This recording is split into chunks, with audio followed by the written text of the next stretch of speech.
Dia bilang, Pak sudah, saya akui semua Pak, memang saya yang merekayasa. Saya otak.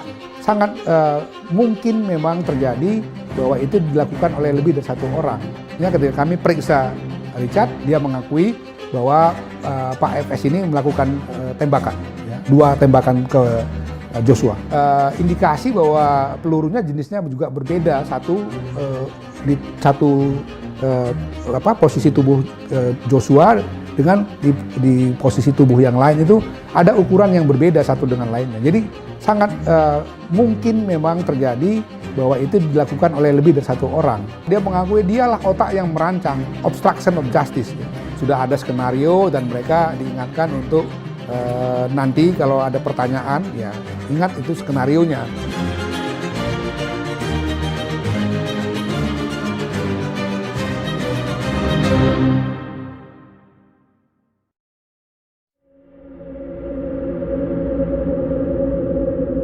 Ya cukup banyak ya. Pertama ADC semua kita periksa dan beberapa orang petugas sipil yang ada di rumah atau yang bekerja membantu Pak Sambo dan keluarganya selama ini.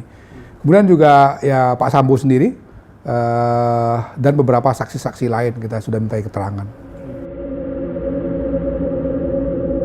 Untuk saudara FS ini dia pada pokoknya mengakui 2 hal. Pertama dia mengakui bahwa dialah otak pembunuhan atau penembakan saudara Joshua. Yang kedua dia mengakui dialah otak yang merancang obstruction of justice ya. Dengan misalnya mengubah TKP, menghilangkan beberapa barang bukti seperti decoder CCTV, alat-alat komunikasi dan lain-lain, termasuk juga mengkondisikan ya, supaya orang-orang yang menjadi saksi kunci itu memberikan keterangan sebagaimana skenario yang dia mau buat, yaitu skenario seolah-olah ada tindakan pelecehan seksual di rumah Duren 3 itu yang dilakukan oleh saudara Joshua terhadap istrinya, kemudian setelah itu terjadi tembak-menembak antara Joshua dengan Richard atau Baradae. Itu diakuinya sebagai rancangan dia, dan setelah itu semua dia siapkan alat pendukungnya. Misalnya membuat seolah-olah ada tembakan ya, dari Joshua dengan menggunakan senjatanya Joshua itu ke dinding-dinding gitu. Itu dia akui dia yang lakukan.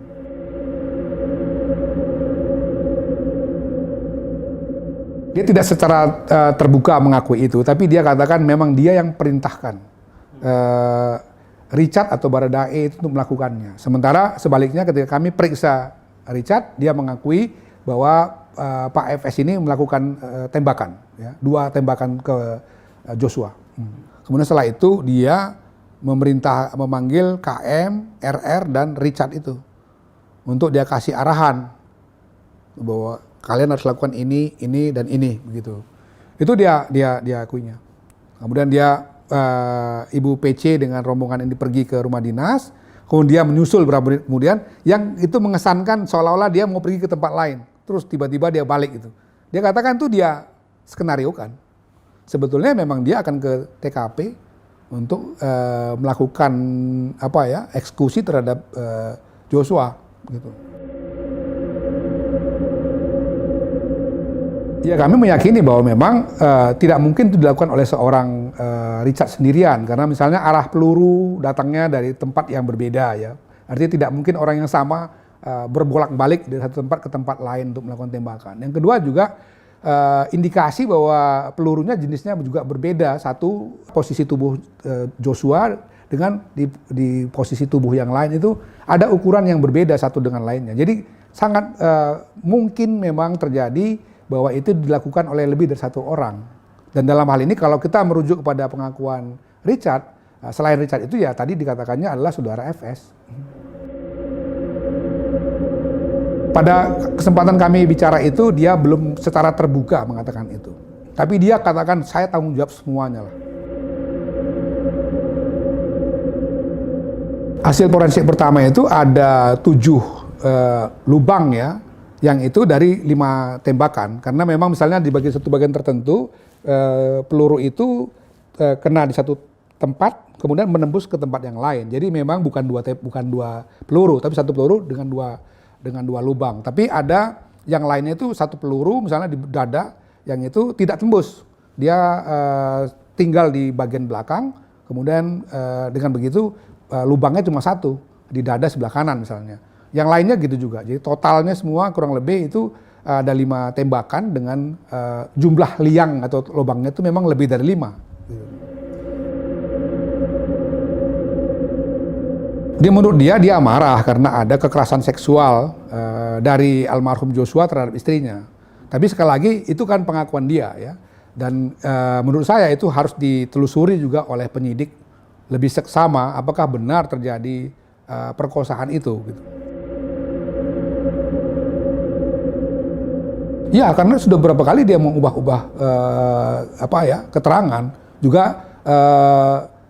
Richard misalnya, Ricky itu kan dengan juga yang KM itu kan juga keterangan pertama dengan keterangan berikutnya berubah misalnya. Juga temuan obstruction of justice. Jadi kita nggak bisa percaya begitu saja apa yang dia katakan. Harus benar-benar didalami untuk mencari apa yang sebenarnya terjadi yang menyebabkan misalnya dia mengambil keputusan untuk melakukan eksekusi terhadap Joshua. Bahkan cukup mengagetkan karena dilakukan di rumah dinasnya gitu. Dia cerita bahwa setelah istrinya bertemu dia sepulang dari Magelang itu ya ada 1 jam lebih itu katanya istrinya menceritakan apa yang terjadi di Magelang. Kemudian setelah itu dia marah dan punya rencana untuk melakukan pembalasan lah ya terhadap Joshua dan dia panggil satu persatu itu KM dipanggil dikasih tugas-tugas tertentu nanti seperti apa RR dipanggil juga Richard dipanggil gitu. Jadi memang perencanaan itu dia diakuinya datang dari dia dan dia yang menyiapkan semua. Setelah itu pun kemudian dia yang menghilangkan barang bukti, menelpon siapa misalnya petugas-petugas Propos dan lain-lain itu sehingga kemudian sampai sekarang ini tim sus dan irsusnya Polri kan memeriksa puluhan orang itu. Yang sekarang ada 35 orang sudah dinyatakan ada 2 kemungkinan ya. Melakukan pelanggaran etik atau bahkan lebih jauh itu bisa jadi pelanggaran pidana misalnya.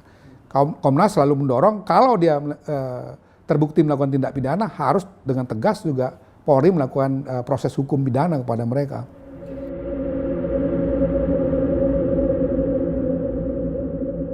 Ya, itu dia akui misalnya ketika seolah-olah dia kan pergi ke satu tempat bukan rumah dinas ya. Terus kemudian kalau dilihat di CCTV itu kan patwalnya berhenti. Sebelumnya dibangun keterangan bahwa dia ditelepon setelah terjadi kekerasan seksual dan tembak-menembak. Tapi itu akhirnya diakuinya bahwa sebetulnya itu adalah skenario yang dia buat. Dia kembali itu bagian dari skenario dan belum terjadi apa-apa. Nah, setelah dia kembali ke rumah, setelah dia masuk ke rumah dinas itulah atau TKP itu baru kemudian dia memanggil Joshua dan beberapa ADC-nya tadi itu untuk kemudian melakukan katakanlah penghukuman ya dalam bahasa dia ya kepada Joshua. Ya salah satunya jelas tadi ya ada pengkondisian ya. Jadi di situ terlihat bahasa-bahasa memang sudah ada skenario dan mereka diingatkan untuk nanti kalau ada pertanyaan ya ingat itu skenarionya gitu. Dan ya bahasa-bahasa itu dijawab bahwa ya oke, kami akan lakukan dengan ya misalnya kata-kata siap komandan misalnya kan itu jelas. Dan ketika kita tanya lagi mereka ya mereka mengakui bahwa ya memang kami dikondisikan untuk mengakui sebagaimana skenario yang sudah disiapkan tadi. Seolah-olah ada pelecehan seksual, ada tembak-menembak, kemudian saudara Joshua meninggal dunia gitu.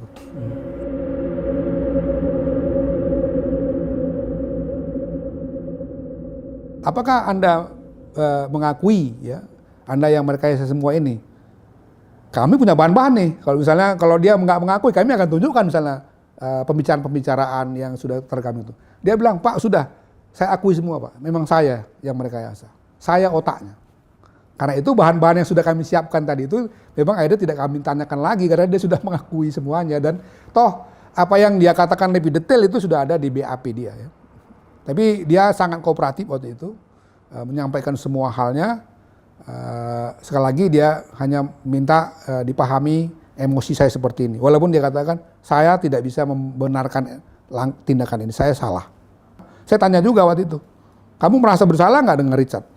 Yang ini masih muda, saya bilang, dia nggak punya motif apa-apa, anak buahmu, sekarang dia terkait-kait dengan masalah ini. Dia ngaku dia salah. Ya, yang dia bilang saya juga bersalah terhadap Richard. Nah, itu tidak dijelaskan ya. Apakah cuman dikasih tahu bahwa ketika dia memanggil satu persatu itu sendirian dia. Pengakuan dari 3 orang ini juga begitu. Ketika dipanggil, dia hanya berhadapan dengan FS. Tidak didampingi oleh ibu. Mereka pergi ke rumah dinas, ibu PC-nya masuk ke dalam kamar tidur itu. Jadi mereka melakukannya di ruang tamu. Tapi sekali lagi itu pengakuan mereka gitu. Itu yang harus diuji kan. Apakah benar 100% seperti itu? Walaupun setidak-tidaknya sekarang pembunuhan berencana sudah ada pengakuan, ada kesaksian, obstruction of justice-nya sudah ada yang mengakui dan sudah banyak orang yang diperiksa. Tapi kan untuk lebih memastikan apakah ini penembaknya hanya 1 atau 2 atau mungkin lebih dari 2, itu kan tetap harus kita buka kemungkinan-kemungkinannya dengan pembuktian-pembuktian yang valid itu. Ya, dia mengakui bahwa keterangan yang pertama dulu itu sebetulnya adalah pengkondisian yang harus dia sampaikan kalau dalam pemeriksaan kepada penyidik, kepada tim sus misalnya, kepada Komnas HAM. Dan itu sudah disiapkan untuk dia selalu menjawab seperti itu. Belakangan dia mengakui bahwa itu adalah keterangan yang tidak sebenarnya. Kepada Komnas HAM kemarin dia katakan bahwa itu atas perintah Pak Sambo. Jadi dengan demikian yang sebenarnya itu ya begini, dia ceritakanlah sama dia. Dia tidak tahu menahu apa yang terjadi di Magelang, karena ketika dia pulang dari satu tempat, mau masuk ke kamar di lantai 2 itu, dia dilarang naik katanya. Setelah itu baru dia boleh masuk ke kamarnya, dia istirahat. Nah di Jakarta juga dia tidak tahu menahu, tiba-tiba dipanggil, dikasih perintah seperti itu oleh FS, yang dia juga bingung kenapa semua itu dia tidak mengerti, sampai di TKP diperintahkan lagi untuk melakukan penembakan. Peluru-peluru itu juga atas perintah dari FS untuk mengisi, termasuk kepada senjata Glock 17 dan HS9 itu. Semua atas perintah dia bilang.